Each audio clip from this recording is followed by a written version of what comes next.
नमस्कार प्रेक्षकांनो, लक्ष्मीच्या पावलांनी या मालिकेच्या आजच्या भागामध्ये आपल्याला असं पाहायला मिळालं, अद्वैत आणि कला दोघंही आता कोजागिरी पौर्णिमा सेलिब्रेट करणार असतात. दोघंही मसाले दूध जे बनवलेलं असतं त्यामध्ये खूप प्रेमाने एकमेकांचा चेहरा पाहून नवीन आयुष्याला नवीन सुरुवात ते करणार असतात. त्या पद्धतीने घरामधील सगळेजण गच्चीवरती आलेले असतात आणि आबा कला आणि अद्वैत यांना पुढे येण्यासाठी सांगतात. तर ठरल्याप्रमाणे अद्वैत आणि कला त्या दुधामध्ये दोघांचा चेहरा पाहतात.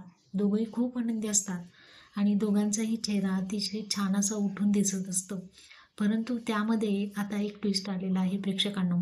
ते जे दूध असतं ते ऑलरेडीच रोहिणीने आणि नैनाने लिंबू टाकून फाडलेलं असतं आणि ते दूध पूर्णपणे खराब केलेलं असतं, जेणेकरून शापाचं अस्तित्व अजूनही आहे असं सर्व ब्लेम ते कलावरती टाकत असतात. म्हणजे कला आणि अद्वैत यांचा संसार सुखाचा व्हावा असं त्यांना वाटत नसतं.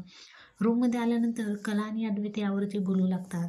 तर अद्वैतचं मत काय आहे याबद्दल तो सांगू लागतो आणि कलासुद्धा ॲप्रिशिएट